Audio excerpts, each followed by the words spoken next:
여러분 반갑습니다. 이번 시간에는 예금, 입금과 지급 가는 게 나오죠. 우리가 여기서 예금입니다. 그래서 이제 요 예금의 입금입니다. 입금, 그 다음에 두 번째 지급이죠. 우리가 와서. 그래서 우리가 이제 이 금융기관에서 예금을 우리가 받는 것을 가지고 우리가 수신 업무로 얘기합니다. 그 다음에 우리가 이제 우리가 이거 받은 예금을 돌려주거나 이렇게 빌려주는 것을 가지고 말한다. 여신 업무로 얘기하죠. 수신과 여신 업무를 담당하는 곳이 이제 우리가 금융기관이죠. 그럼 이 금융기관에서 우리가 예금을 우리가 제일 먼저 우리가 입금하는데 예금 입금입니다. 이게. 그럼 먼저 우리가 입금이다. 입금. 입금이라는 것은 이제 예금을 받는데 우리가 첫째 우리가 현금입니다. 현금. 요 현금으로 우리가 입금 받을 때는 어떻게 되느냐? 그럼 가장 중요한 것은 우리가 예금거래 기본 약관에서는 바로 낙성 계약이 아니고 요물성 계약으로 배웠죠. 그 요물성 계약이라는 것은 뭐냐? 금융기관의 직원이 금원을 확인하라 했죠. 그 금원을 확인함으로써 예금 계약이 만다, 성립한다 이렇게 배웠습니다. 그럼 이제 금원을 확인하면서 예금 계약이 성립하기 때문에 기본적으로 뭐냐? 현금이라는 것은 결국은 담당 직원이 뭐야 됩니까? 현금을 직접 뭐야 돼요? 확인해야 된다 하는 거야. 확인했을 때에 바로 예금이 성립한다. 그래서 이제 현금 입금의 경우는 바로 담당 금융기관의 직원이 이런 뭐 했을 때에 금원을 확인했을 때에 문제. 근데 문제는 이기란 말이야.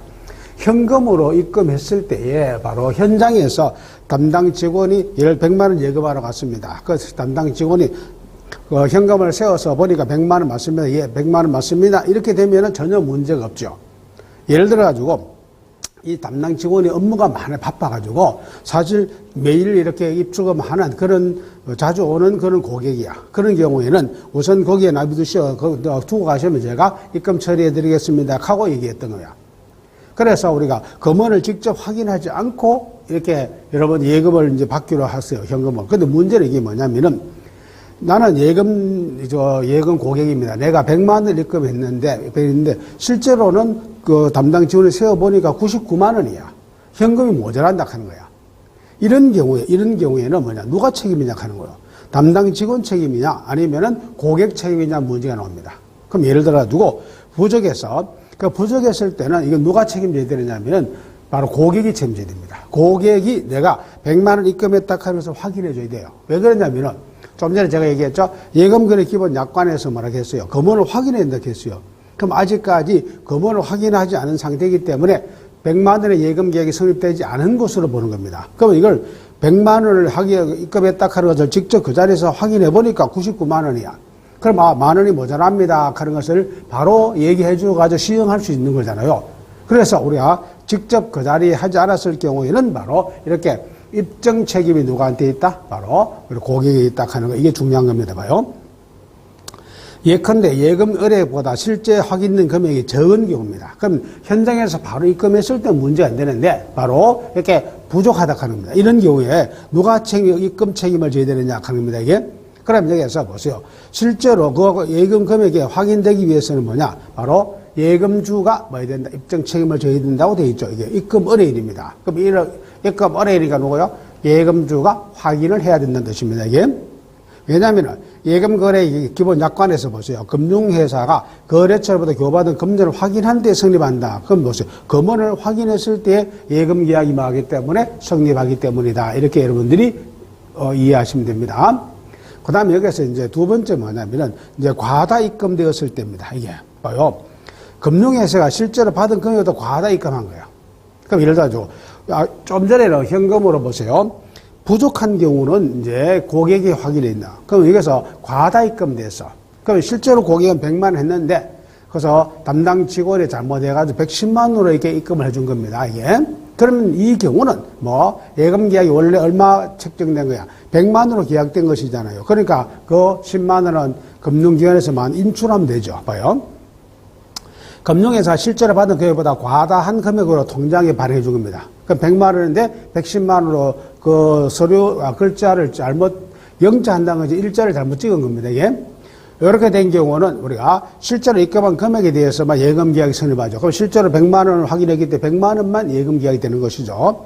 따라서 초과본에 대해서는 예금 계약이 성립하지 않는다. 따라서 예금주의 계좌에서 초과 금액을 마음된다? 인출하면 된다. 그럼 이제 바로 100만 원 예금된 것이기 때문에 10만 원이 초과 과다 입금됐잖아요. 그 100만 원을 그 통장에서 인출하면 되는 겁니다.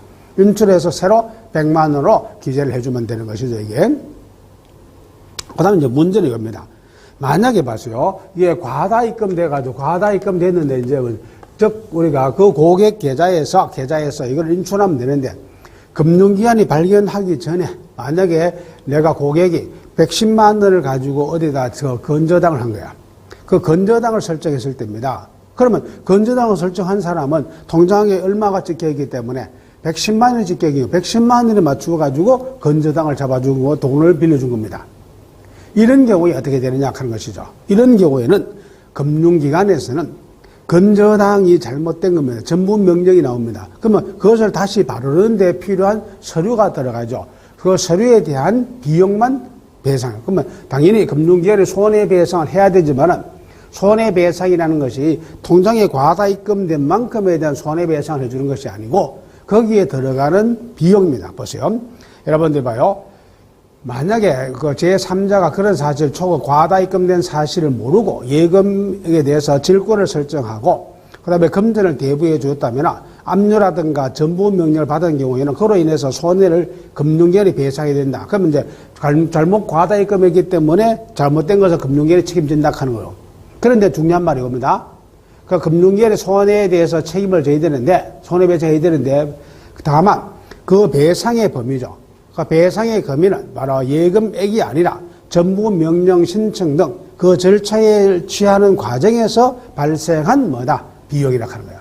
그러니까 과다 입금된 것에 대한 손해배상이 아니고 그런 절차를 밟는 데 들어가는 비용이라 하는 겁니다. 그래서 그 비용에 대해서 손해배상 책임을 가진다. 이렇게 이해하시면 됩니다. 그 다음에 그 계좌 상위에 입금을 했다 하는 거야. 만약에 보세요. 내가 고객이 만약에 계좌 번호를 잘못 적어줘가 다른 사람에게 입금됐어요. 그러면은 당연히 고객 책임이죠. 고객이 계좌 번호를 잘못 적었기 때문이야. 그런데 고객은 계좌 번호를 정확하게 기재한 겁니다. 그래서 상위 계좌라 하는 것은 뭐냐면 이겁니다. 이게 다른 계좌입니다. 그래서 고객이 적어준 계좌와 다르게 금융기관 직원이 실수를 한 겁니다. 실수로 다른 사람의 계좌에다가 입금된 겁니다. 이게 보세요. 직원이 입금 조작을 잘못하여 차고 계좌에 입금하고 정당 계좌에 자금이 부족한 것이 발생했습니다. 이 경우는 금융회사의 과실에 의한 채무 불이익이 되어 그 손해를 뭐 해야 된다? 배상해야 된다 하는 거예요. 그럼 예를 들어 보세요. 만약에 내가 지금 이제 오늘 부도 마감 시간에 맞추어 가지고 돈을 입금해 줬어요. 해줬는데 금융기관 직원이 잘못해서 다른 사람의 계좌로 입금해 준 거야. 그래서 내 계좌에서 부도 처리가 될 수 있다 하는 겁니다. 그래서 이렇게 해서 어떤 손해가 발생했다면은 그 손해배상 책임이 누구한테 있다? 금융기관에 있다는 뜻입니다. 금융기관에. 그런데 보세요.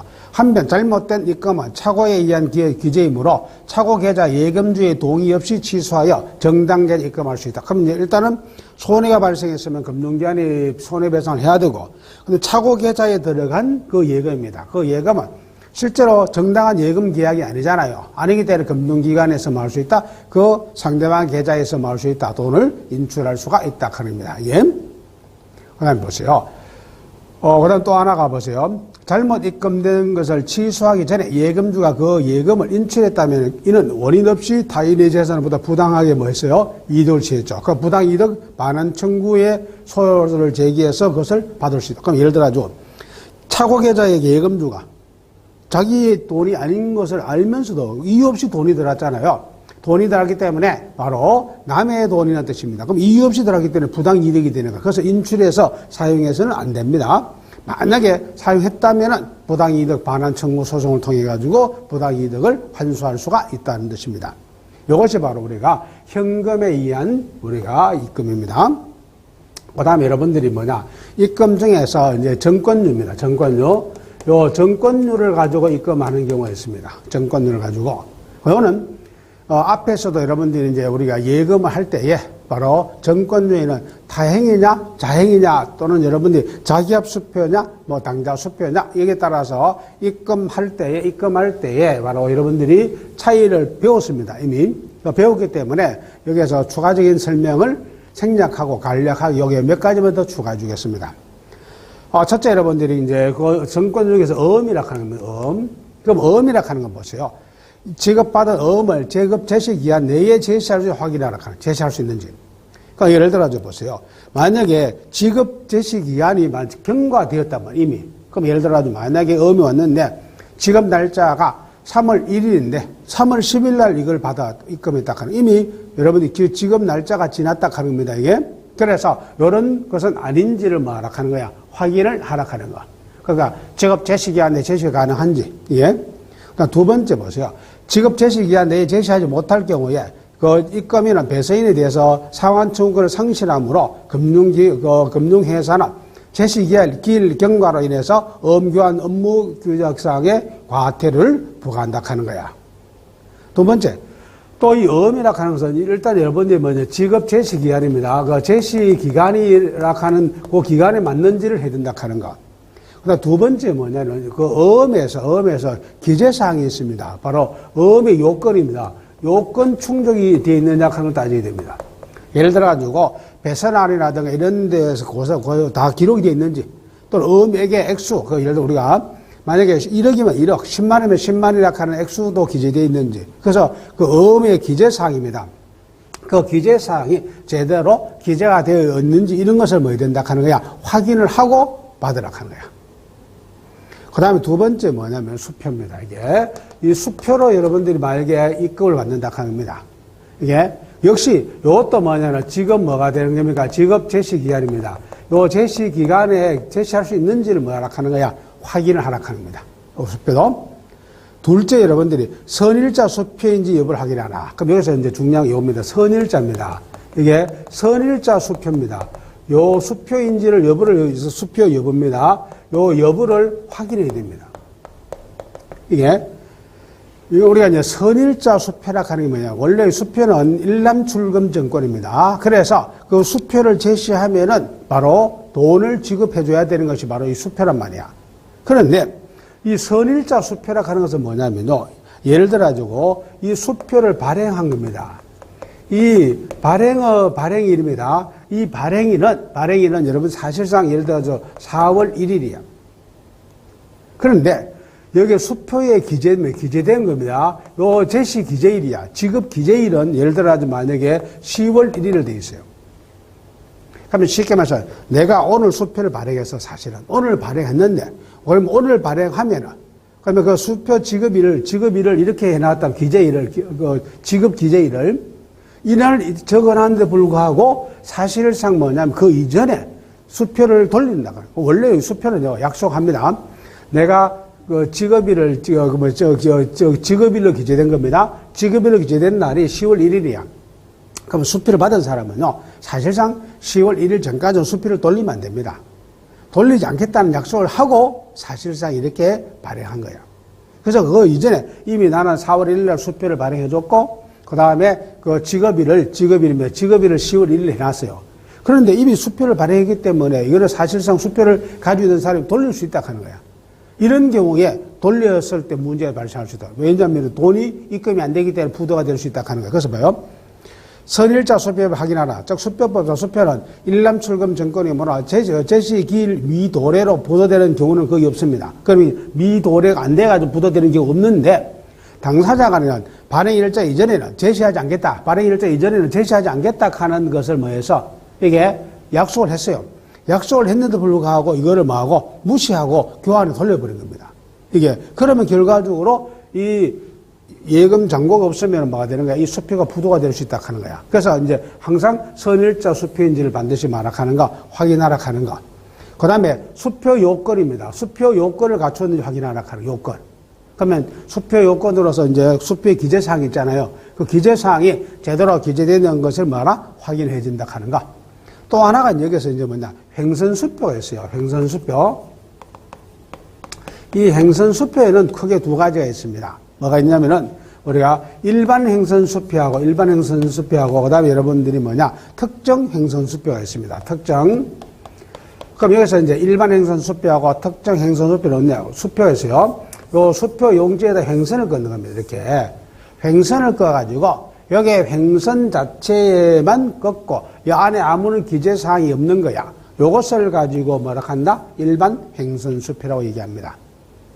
그 다음에 특정 횡선수표라는 것은 뭐냐면은 바로 여기에다가 특정하게 여기에다가 은행명을 지정합니다. 예를 들어가지고 뭐 국민은행이면 국민은행, 하나은행이면 하나은행 이렇게 기재를 하는 거야. 그러면은 요 특정 횡선수표는 하나은행에서만 이게 교환이 가능하다는 뜻이야.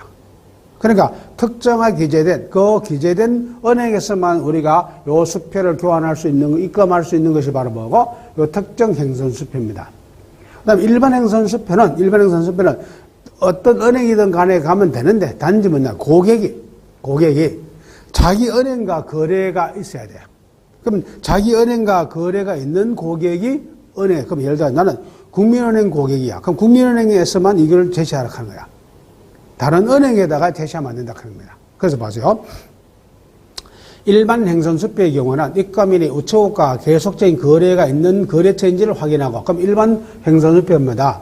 그러니까 이건 우체국하고 거래하는 사람이면 된다 하는 거야. 만약에 하나은행이면 하나은행, 국민은행의 거래 고객이면 가능하다는 뜻입니다. 여기에 대해 특정 횡선수표에는 특정된 금융회사가 우체국의 여부를 확인하라. 그럼 이제 바로 특정 횡선수표는 우체국이라고 우체국에 적어놨단 말이야. 또는 예를 들어 무슨 은행에 적어놨다 하는 거야. 그러면 그 금융기관이 맞는지를 뭐라 하는 겁니까? 확인을 해야 된다 합니다. 이것이 바로 또 횡선수표인 경우에 일반 수표 아닌 횡선수표인 경우입니다. 그다음 또 하나가 여기 있습니다. 여기입니다. 결국 이 정권제에 대한 입금은 어음이든 수표든 간에 가장 중요한 것은 이게 신용화폐입니다. 그러니까 신용화폐라는 것은 서로가 믿고 이렇게 거래한 것이야. 예를 들어 보세요. 내가 어음을 발행했고 수표를 발행했어요. 당좌 수표를 발행했고 약속어음을 발행했습니다. 그럼 내가 지급 날짜를 5월 1일 날로 지급 날짜를 제시했어요. 그럼 지급 날짜 제시했는데 불구하고 내가 5월 1일 날 내 예금 당좌 예금 계좌에 현금이 없어. 입금이 없으면 그 어음이나 수표를 뭐가 되는 거야? 부도 처리될 수밖에 없어요.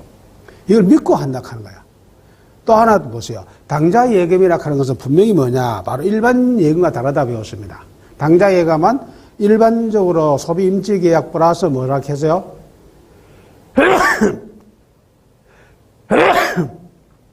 소비 임치 계약 플러스 위임 계약이라고 했죠. 그 위임이라는 것은 금융기관 보고 내 대신에 내 통장에서 돈을 인출해가지고 내가 발행한 수표나 어음을 소지한 사람에게 돈을 지급하라고 위임을 했다 하는 거예요. 그러면 당연히 이런 정권에 의한 그런 고객이 있습니다. 그 고객들에게 그 고객이 가지고 온 수표나 어음이 혹시라도 부도, 위조된 것이 아닌지 이런 것을 뭐라 하는 거야? 잘 확인해야죠. 이게 바로 선관주의 의무죠. 그래서 이 어음이라든가 수표를 가지고 있는 경우에는 바로 선관주의 의무가 더 가중된다. 이렇게 여러분들이 이해하시면 됩니다. 그 다음 우리가 이제 계좌송금이죠. 계좌송금. 이 계좌송금이라 하는 것은 이건 여러 가지입니다. 내가 여러분들이 만약에 A은행에 무슨 지점에서 내가 거래를 하고 있다가 내 계좌가 다른 곳에, 뭐냐면은 지점에 가가지고 내 계좌를 입금할 수도 있어요. 이것도 계좌송금입니다. 또 내가 다른 사람의 계좌에다 입금해 줄 수 있습니다. 또 내가 다른 은행의 계좌에도 입금해 줄 수 있습니다. 이런 여러 가지 형태로 이제 계좌송금이 이루어집니다. 예? 그러면 계좌송금이라 하는 거 보세요. 예금주가 개설점 이외에 자기 계좌에 입금하거나 이게 개설점 이외에 다른 쪽에 내 계좌에 입금할 수도 있습니다. 아니면은 제3자가 개설한 개설점이나 또는 다른 영업종 또는 다른 금융회사, 그러면 A은행에서 B은행의 고객에게도 말할 수 있으며 계좌 송금할 수 있다는 뜻이죠. 그래서 이제 계좌 송금에는 형태가 여러 가지 있습니다. 이게 그래서 이런 예금제 계좌 입금하는 것을 전체적으로 뭐로 얘기한다? 계좌 송금이라고 얘기한다. 이게 그러면 계좌 송금은 보세요. 입금 1회 1위 수납금융기관에 대해서 송금할 금액을 입금하면 예금주에게서 입금해 줄 것을 위탁하고 수납금융회사 이를 승낙하면 성립하는 위임계약이다. 그러니까 바로 내 계좌로 아니면 저쪽 계좌로 뭐 해달라고 돈을 이렇게 입금해달라고 위임을 한 겁니다. 그래서 위임을 한 것이기 때문에 보세요. 입금해 줄 위탁하고 수납금융회사 이를 승낙하면 성립하는 위임에 따라서 금융거래 및 실명거래 및 비밀보장법에 따라서 보세요. 이거 일정한 계좌 송금의 경우는 실명 확인을 해야 되면 물론이다. 그러면 이제 여기서 바로입니다. 계좌 송금에서 원래 100만 원 이상입니다. 그 100만 원 이상 계좌 송금하면은 뭐 해야 된다? 실명을 확인해야죠. 그래서 100만 원 미만은 계좌 송금인 경우에는 뭐 할 필요 없다? 실명 확인을 할 필요 없습니다. 그래서 100만 원을 초과하면은 바로 실명 확인을 해야 된다 하는 겁니다. 이게. 그 다음 여기서 우리가 이제 이렇게 해서 계좌 송금을 해주면은 이제 계좌 송금이 됐기 때문에 그것을 만족하는 거야. 바로 여러분들이 예금 계좌로서 입금된 것이죠. 그 다음에 송금 계좌의 철회라든가 이제 취소 항이 나왔습니다. 예?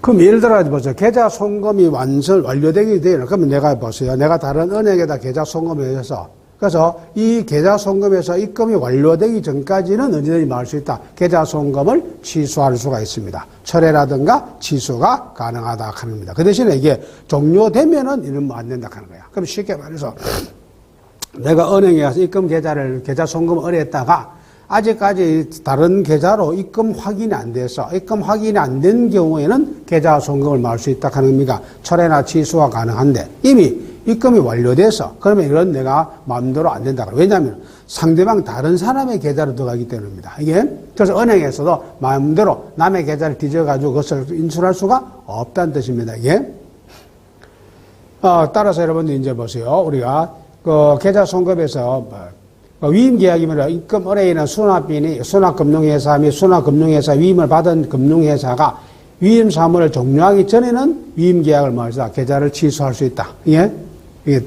있다 하는 겁니다. 이게 그러나 현금 계좌 송금의 경우에는 입금 기작을 마친 시점에서 타증권 계좌 송금의 경우에는 부도 반환 기한이 지나고 결제가 확인된 시점에서 예금계약은 성립하고 위임 계약은 종료되므로 그 이후 입금 의뢰인은 입금 취소를 주장할 수가 없다. 그래서 쉽게 말해서 현금을 가지고 계좌 송금했으면은 그 상대방 계좌에다가 입금 확인을 찍혔다 하는 겁니다. 이렇게 찍혔으면 이미 모든 위임 계약은 완료가 된 거야. 그래서 그 이후에는 말할 수 없다, 취소할 수 없다 하는 겁니다. 만약에 이 정권료를 가지고 입금하게 되면 계좌 송금했다면은 부도 반환 처리 기한이 지나가지고 지급이 완료된 겁니다. 그러면 그 위임 계약이 뭐 됐다, 종료되었다 하는 거야. 그래서 그때는 뭐가 안 된다? 이거는 바로 취소라든가 처리할 수가 없다 하는 겁니다. 이게. 그 다음에 이 차고 송금 시 문제가 됩니다. 봐요. 차고 송금이란 송금인의 착오로 인해서 송금 금액이라든가 수취 금융회사라든가 수취인 계좌번호 등이 잘못 입력되어 가지고 된 이체로서 차고 송금은 법적으로 수취인의 예금이기 때문에 송금인은 수취인의 동의 없이는 자금을 돌려받을 수 없다. 그럼 예를 들어가지고 보세요. 내가 계좌 송금을 의뢰했다 하는 거야. 근데 내가 잘못해가지고, 내가 액수를 잘못해가지고, 또는 그 계좌를 잘못 적어가지고, 다른 사람의 A한테 가야 될 것에 B한테로 갔다 하는 거야. 이건 누가 잘못했어요? 내가 잘못한 거야. 송금 의뢰인이 잘못한 거기 때문에, 이건 송금 의뢰인이 잘못한 수로 해서 B 계좌로 갔다 하더라도 이거는 뭐냐? 마음대로 내가 이 계좌를 취소할 수가 없습니다. 이게. 그럼 여기서 보세요. 결국 뭐냐면은, 금융회사에서는 단지 뭐냐면은 중개를 해준 거, 위임을 받아 중개해준 역할밖에 못 한다 하는 겁니다. 이거는 결국 잘못했기 때문에 누가 책임이라 하는 거야. 입금 의뢰인이 잘못한 것이기 때문에 금융기관은 책임이 없다 하는 겁니다. 이게. 그러면 여기서 일단은 내가 차고 계좌로 잘못했을 때는 이제 그 계좌 주인한테 가서 내가 뭡니까? 사정해서 다시 뭐 해야 돼? 돈을 받아오는 수밖에 없다는 뜻입니다. 그 얘기입니다. 물론 여러분들이 만약에 차고 계좌로 송금된 것을 입금 계좌 주인이 돈을 인출해 썼다면 이건 당연히 뭡니까? 예금 계약이 정당하게 성립될 수 있는 것이 아니잖아요. 그 사람만과 내하고 예금 거래 관계가 없는 사람이기 때문입니다. 돈을 인출해서는 안 되죠. 인출하면 당연히 뭡니까? 이거는 부당 이득이 되고 그것을 썼다면 횡령죄가 될 수 있다 합니다. 이게. 그래서 이와 같은 것에 대해서 계좌 송금이 착오되었을 때입니다. 그 다음에 이제 금융기관은 어떤 경우든 간에 뭐 현금으로 들어왔던 정권으로 들어왔던 계좌 송금으로 들어왔던 간에 바로 예금이 입금되면은 이거 입금된 결과를 뭐 됩니까? 서류로 보내주는 거죠. 이게 바로 뭡니까? 통장의 교부죠. 통장에다가 기재해서 이게. 물론 여러분들 요새 뭐 통장 직접 가지고 가서 하면 기재해주지만 그렇지 않으면 뭐요? 내 예금 원장이 기재가 되어 있는 겁니다. 그 기재가 되었다라면 통장에 뭐 되어 있다 하는 거야. 발급되어 있다고 보는 것이죠. 이게. 이렇게 해서 여러분들이 예금에 대한 입금이 이루어지는 겁니다. 그 다음에 우리가 이제 예금의 지급입니다. 지급 두 번째. 지급이다. 예금의 지급은요, 일단 바로 내가 은행에다 예금을 하면은 은행에서는 뭐 한다고 했어요. 그 소유권을 취득하고 난 뒤에 은행에서 자유롭게 사용하다가 그 다음에 예금주가 청구하면은 그 돈을 다시 뭡니까? 되돌려 주는 것이 바로 소비 임치 계약이라고 얘기했습니다. 그럼 만약에 우리가 내가 예금주인데 은행에 가서 돈을 100만 원 인출하러 갔어요. 그 업무 시간에 가서 돈 100만 원 인출을 요구했는데 불구하고 은행에서 안 주면 뭡니까? 채무 불이행이 되는 거죠. 채무 불이행. 그러면 결과적으로 뭐냐? 바로 예금이라 하는 것을 지급하는 것은 결국 뭐냐면은 바로 채무를 뭐하고 또 하는 거예요. 변제하는 것 보세요. 예금제 청구회사, 금융회사가 예금을 지급함으로써 예금 예약은 소멸한다. 예금주가 금융회사에 대해서 예금의 지급을 청구하는 행위는 의사의 통지라는 의사, 그래서 내도 내나 의사의 통지라는 통설이고 이에 따라 금융회사가 예금을 지급하는 것은 바로 채무의 변제인 뭐다? 변제에 의해서 채무관계는 성립한다. 그래서 예금의 소멸 원인은 변제 공탁이라든가 상계라든가 소멸 시효 완성 등이 있다 되어 있죠. 그럼 보세요. 이 예금을 지급한다는 것은 채권 채무입니다. 이 채권과 채무에서 보세요. 그럼 여러분 예금주가 누가 됩니까? 채권자가 되죠. 그럼 채권자가 바로 채무자의 누구한테 은행 보고 야, 내 예금 지급해도 하면서 의사를 통지한 겁니다. 그럼 여기서 이제 바로 이 채무자인 은행은 예, 알겠습니다 하면서 돈을 뭡니까? 인출해 주는 것이죠. 이렇게 해가지고 바로 채권 채무가 뭐한다? 소멸하는 겁니다. 이게 그래서 결국 우리가 뭐냐? 요 채무를 이행하는 것이죠. 요 이행하는 것을 가지고 우리가 뭐라 하느냐면 변제라고 얘기합니다. 채권 채무 관계에서 채권자의 요구대로 채무자가 뭐하는 거 이행하는 것을 가지고 우리가 변제라고 얘기한다. 변제. 그러면 예를 들어 가지고 책을 빌려갔다. 그러면 책 내놔 했어요. 그럼 책을 주면은 끝나죠. 돈을 빌려갔습니다. 돈 내놔 해서 돈을 주면은 마음이 끝나는 겁니다. 이런 식으로 채권자하고 채무자 사이에서 채권자의 요구사항을 채무자 그대로 이행하는 것을 뭐라 한다? 이름을 변제라 합니다. 이 변제는 여러분들이 뭐 대물 변제도 있습니다. 대물 변제. 이것도 결국 변제 안에 들어간다 하는 거야.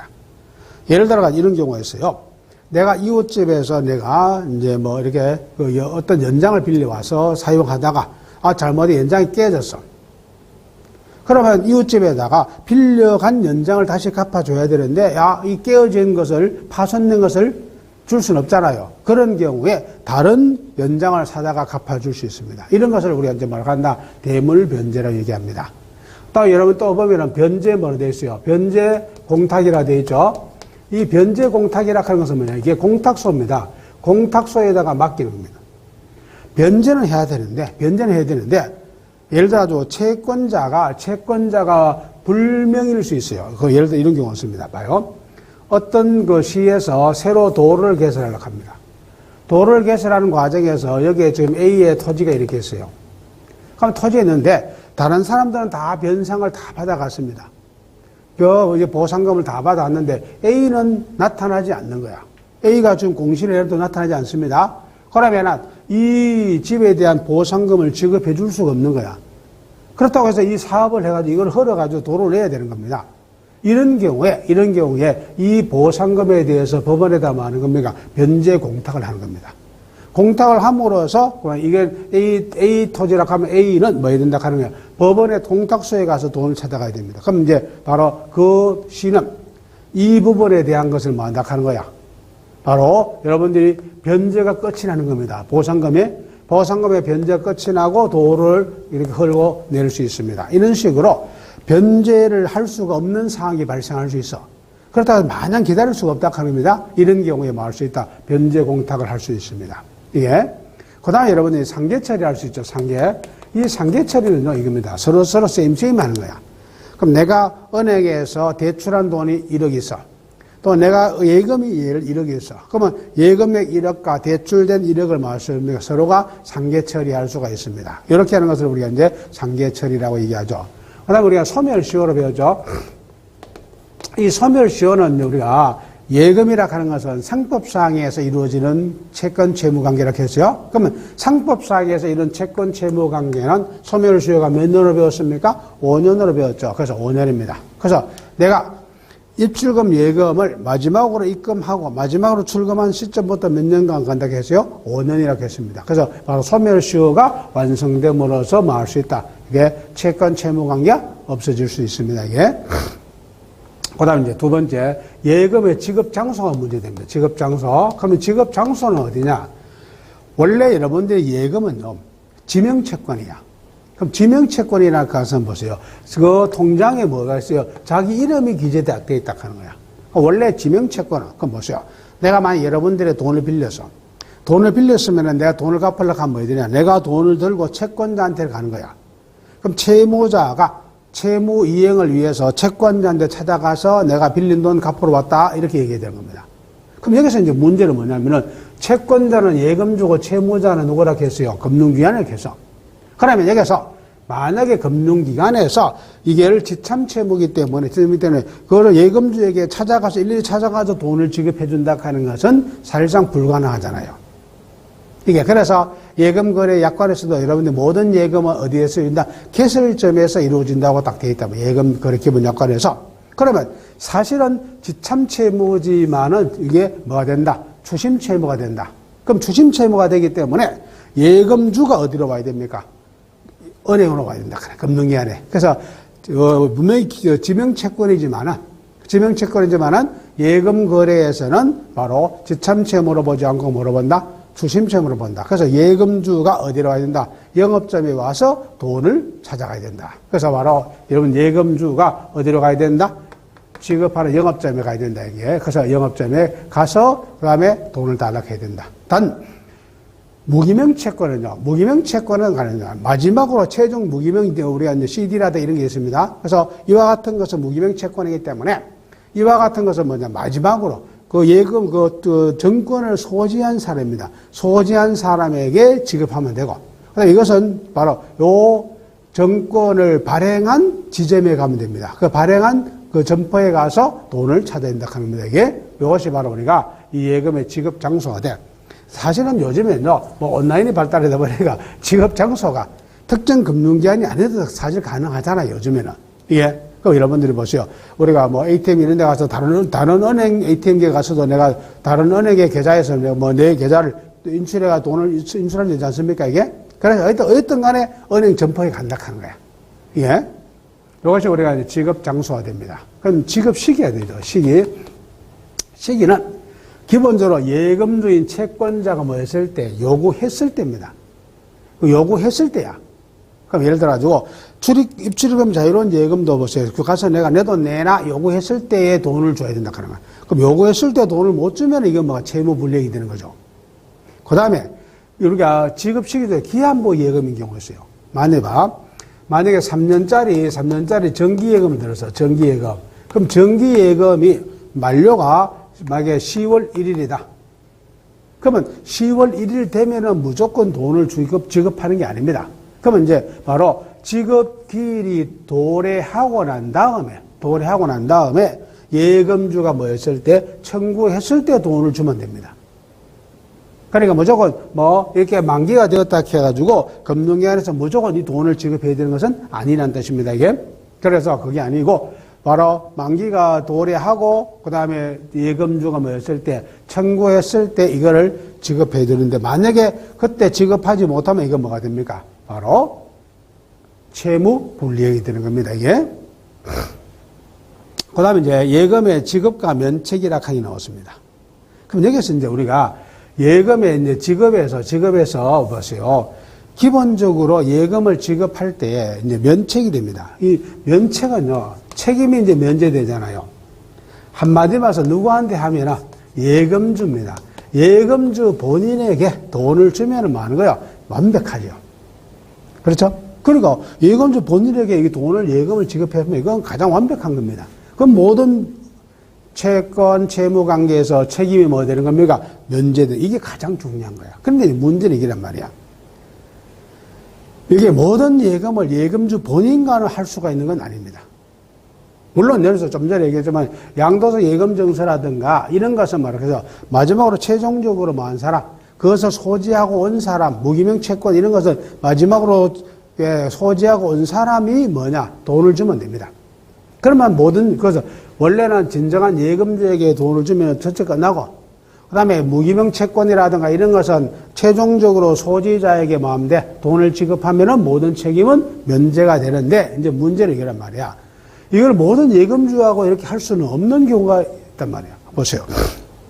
그럼 내가 여러분들이 어떤 회사를 운영하고 있습니다. 그러면 여러분들이 내 금융 어떤 문제 있을 때 격리부 직원들이 딱 하는 거야. 그러면 내가 직접 매일 은행에 가가지고 이렇게 돈을 인출해줬다가 또 송금해주고 이렇게 할 수 없어. 그래서 격리부의 직원들이 가서 은행 거래를 대다수 한다 하는 겁니다. 그럼 이런 경우에 이제 문제가 발생하는 겁니다. 그럼 은행 직원이 와가지고 이렇게 예금주가 아닌 사람이 와서 예금을 했을 때 금융기관이 면책되느냐 안 되느냐 하는 이 문제가 발생합니다. 그럼 여기서 우리가 바로 뭐냐? 민법상의 준점유자에 대한 변제의 강이 나왔습니다. 이거는 뭐냐면 이런 경우야. 이 예금주건 아닌데 준점유자라고 하는 것은 뭐죠? 준점유자. 이거는 뭐냐면 예금주는 아닌데도 불구하고 통장도 가지고 있습니다. 그 다음에 비밀번호도 일치합니다. 통장에 찍힌 인장 도장도 일치합니다. 이런 사람이 와서 은행에 와서 여러분들이 돈을 인출한다 보세요. 그럼 예를 들어 내가 이런 경우입니다. 내가 여러분들이 카드를 분실했어요. 그런데 카드 뒤에다가 내 비밀번호를 다 적어놓은 거야. 카드를 주운 사람이 그걸 가지고 여러분들이 ATM기에 딱 넣고 난 다음에 보니까 비밀번호 누르니까 예금 잔고 딱 나오는 거야. 이거를 인출해 갔을 때입니다. 그러면 그것이 금융기관 책임이냐 아니면 고객 책임이냐 이런 문제가 발생할 수 있죠. 그러면 은행에서는 진정한 예금주가 누군지를 확인하는 게 사실 원칙이지만은 모든 예금 거래에서 어떻게 확인할 수 있냐 말이야. 그래서 우리가 보통 이제 뭐냐면 준점유자라고 해서 여러분들이 바로 이렇게 예금 통장도 가지고 있고, 그 다음에 비밀번호도 일치하고, 그 다음에 거기에 인형도 맞아. 그러면은 결과적으로 도장도 맞단 말이야. 그러면은 그 사람은 뭐다? 바로 예금주가 아닌 사람이 그 일을 대신 시킨 사람으로 볼 수도 있다 그럽니다. 그래서 이런 경우에 예금주가 아닌 사람이 돈을 인출해 갔을 때 바로 금융기관은 뭐 된다 하는 거야? 면책을 받는다 하는 겁니다. 그래서 여러분들 이제 이와 같은 이제 면책 사유가 있는데, 그럼 이제 면책 요건 여러분들이 보세요. 보면 첫째, 바로 채권에 누가 한다? 준점유자에 대해서 변제할 거. 준점유자. 그래서 준점유자라고 하는 것은 이제 좀 전에 얘기했던 이런 부분입니다. 그 다음에 인감이라든가 뭐가 일치하고, 서명도 일치하고, 그 다음에 뭐도 일치하고, 비밀번호도 일치하고, 그 다음에 이제 금융기관이 선의이면서 뭐다? 무과실을 합니다. 그럼 예를 들어가지고, 만약에 벌써 이 통장이 분실신고된 거야. 분실신고된 것은 알면서 돈을 지급했다면 이거는 금융기관이 선의이면서 무과실이 아니라 하는 거야. 그러니까 그런 사실을 몰랐다 합니다. 만약에 보세요. 어떤 회사가 지금 분쟁이 생겼다가 뉴스에 매일 나오고 있다 하는 거야. 뭐 행정안에 뭐 이렇게 막 분쟁이 생겼다. 그런 경우에는 여러분들이 뭐요? 뉴스를 봤을 때, 이거는 그 회사는 좀 그렇더라, 복잡하더라. 그 알면서 돈을 주면 안 된다. 그런 게 확인을 진정한 예금주한테 뭡니까? 확인을 해봐야 된다 하는 거야. 이게 바로 금융기관이 면책을 받으려 하면은 일단 통장도 있고 도장도 있고 비밀번호 일치하고 그 다음에 또 뭐 됩니까? 선의이면서 뭐 되어 있나? 무과실이 되어야 됩니다. 이런 경우에 금융기관은 바로 예금주가 아닌 사람에게 돈을 지급했다 하더라도 거기에 대해서 뭐다? 면책된다 하는 것이 되게. 그 다음에 여러분들이 우리가 이제 그 유의사항 칸이 나왔습니다. 첫째, 정당한 예금주에 의한 청구인지를 여부를 확인하라 하는 거. 그러면 이제 아까 제일 중요한 것은 예금주 본인에게, 그러면 이제 본인인지 아닌지는 뭡니까? 신분증 이런 걸 가지고 확인하면 되잖아요. 그래서 이제 예금이 진정한 예금주인지를 확인하는 건 제일 중요하다 하는 거. 두 번째, 예금 청구서가 정정된 경우입니다. 그러니까 우리가 이제 여러분 전표가 있잖아요. 전표를 적을 때 이게 숫자라든가 날짜라든가 비밀번호 이런 것을 바로 잘못 적어서 수정합니다. 수정했을 때는 그 수정에다가 다 도장을 찍든지 아니면 아예 새로운 전표로 이렇게 새로 써오라 하세요. 이게 바로 기본적입니다. 그래서 혹시라도 이런 예금 정서, 예금을 지급해달라 하는 이런 청구서에 수정이라든가 정정이 있었을 때는 그것을 말하라 새로운 것으로 하든지 아니면은 그 도장을 다 찍든지 하라 합니다. 그 다음에 기한부 예금의 중도 해지기요. 그건 뭐 예를 들어 이런 겁니다. 기한부 정기 예금이라든가 정기 적금입니다. 그러면 만약에 준점유자가 통장도 가지고 다 있어. 다 가지고 준점유 와가지고 정기 예금을 중도 해지하려고 합니다. 그럼 중도 해지하려고 할 때 일반 입출금이 자유로운 예금은 준점유자에게 돈을 줘도 되는데 만약에 이런 기한부 예금, 정기 예금이라든가 정기 적금이라든가 이런 것을 중도 해지하러 왔단 말이야. 그러면 우리 회사의 격리 직원이 통장하고 도장 들고 와가지고 사장님 중도 해지해달라고 해서 왔습니다 했어요. 그때 매일 오는 직원이 알겠습니다. 해지해주면 안 된단 말이야. 이때도 반드시 뭐냐 본인에게 예금주 본인에게 확인을 하라는 뜻입니다. 이게 그다음 혹시라도 분실신고라든가 이런 것이 있는지 없는지를 말하는 확인해야 됩니다. 예? 그럼 아까도 했지만 분실신고 같은 경우에는 바로 전산 등록합니다. 내가 이제 전화로 분실신고하면 전산 등록을 딱 해주잖아요. 근데 이제 문제는 이게란 말이야. 전산 등록되면은 모든 그 사람들이 다 볼 수 있다 하는 거야. 이게 분실신고가 됐다 하는 것을. 그런데 문제는 이게야. 내가 전화로 분실신고를 했는데 그 은행에서 그 빨리 전산 등록을 해야 돼. 전산 등록을 놓친 거야. 그 기한을 전산 등록을 빨리 해줘야 되는데 해주지 않아요. 그 사이에 문제가 발생하면은 누가 금융기관이 책임져야 됩니다. 바로 적시로 전산 등록을 하지 않아가지고 그 틈에 사고가 발생했다 하는 거야. 그러면 그거는 뭐가 바로 금융기관이 책임을 져야 됩니다. 그 다음 이제 폰뱅킹에 의한 자금 이체의 경우입니다. 이 폰뱅킹이라든가 이런 것은 자금 이체가 했을 경우에 있답니다. 이거는 이제 사실은 뭐냐. 중요한 것이 뭐 비밀번호라든가 이런 것을 내가 바로 뭐 했기 때문에 노출시켰기 때문에 본인 책임도 상당히 크죠. 그 본인 책임도 상당히 크지만은 바로 그보다도 더 중요한 것이 뭐냐. 처음에 폰뱅킹을 등록할 때에 금융기관에서 제대로 했는지도 상당히 중요한 겁니다. 그럼 예를 들어 내가 이 폰뱅킹이나 인터넷뱅킹이나 이런 걸 여러분들이 금융기관에서 발급할 때 그 발급할 때 반드시 뭐냐 신분증 확인하고 신분증하고 본인하고 얼굴을 대조해서 진짜 맞는지 안 맞는지 혹시라도 신분증 위조한 건 아닌지입니다. 이런 것을 충분히 다 검토해서 그런 절차를 밟아서 실명 확인이나 이런 절차를 다 밟아가지고 비밀번호라도 이런 게 노출돼가지고 했으면은 그 비밀번호 노출한 고객의 잘못입니다. 책임입니다. 그런데 만약 은행이 그 발급할 그 당시에 잘못을 저지른 거예요. 실명 확인을 제대로 안 한 겁니다. 그런 경우에는 금융기관이 책임을 져야 된다 하는 거예요. 이게 바로 폰뱅킹의 문제입니다. 그 다음에 이제 편의지급이라고 하는 게 있어요. 편의지급. 편의지급이라고 하는 게 뭐냐면요. 내가 갑자기 점심 먹으러 가다 보니까 지갑도 안 가져오고 위에 아무도 안 가져왔어. 카드도 없어. 현금도 없어. 밥 먹고 나니까 밥값이 없는 거예요. 난처하잖아요. 이런 경우에 바로 옆에 은행이 있어. 은행에 가가지고 바로 내가 예금주야. 내가 예금주. 그래서 통장도 없고 아무것도 없어요. 아무것도 없는데 바로 내가 돈 좀 찾으러 왔습니다. 했어요. 그러면 본인 확인을 하고 예금주 본인을 확인하고 가능하죠? 그럼 본인 확인하면 맞아. 그래서 그 예금주에게 말할 수 있다 하는 겁니다. 통장도 도장도 이런 거 아무것도 없이도 돈을 지급해 줄 수 있으면 이게 편의지급입니다.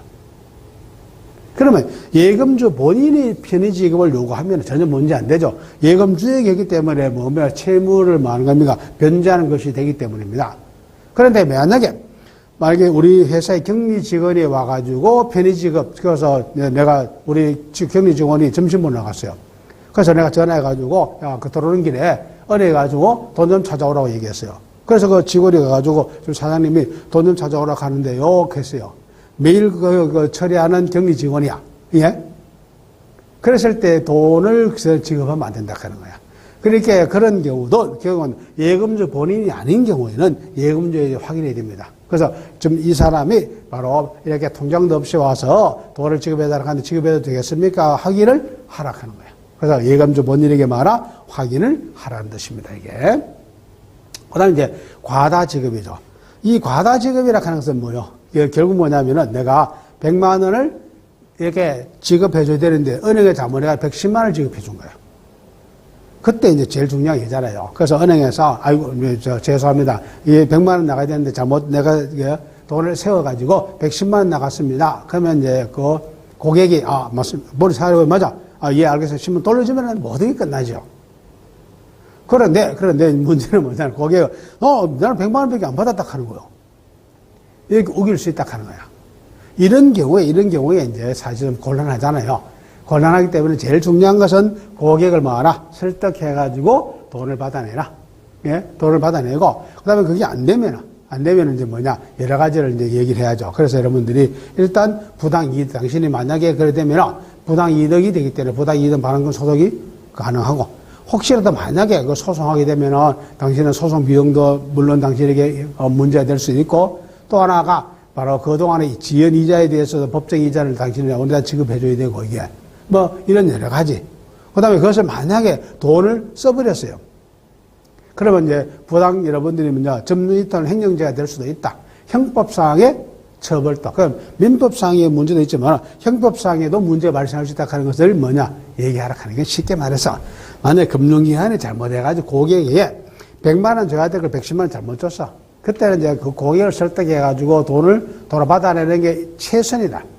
만약에 그게 안 되면 이제 이런 여러 가지 뭐 법적인 조치를 통해가지고 돈을 받아낼 수 있으니까 여러분, 당신이 계속 우기면은 오히려 당신에게 민법상의 손해배상도 해야 되지만은 형법상에 이렇게 범죄로서 처벌받을 수도 있기 때문에 돌려달라고 쉽게 협박하라 하는 거, 이게. 그러니까 이런 식으로 해서 돈을 받아내라. 이게 바로 예금의 입금과, 그 다음에 두 번째 뭐다? 예금의 지급. 이게 이 부분이 되는 겁니다.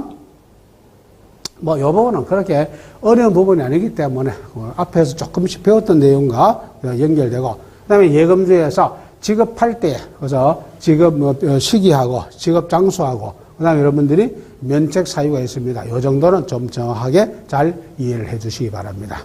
다음 시간에는 예금의 관리하는 부분이 납니다. 이 부분도 수업하겠습니다. 고생했습니다.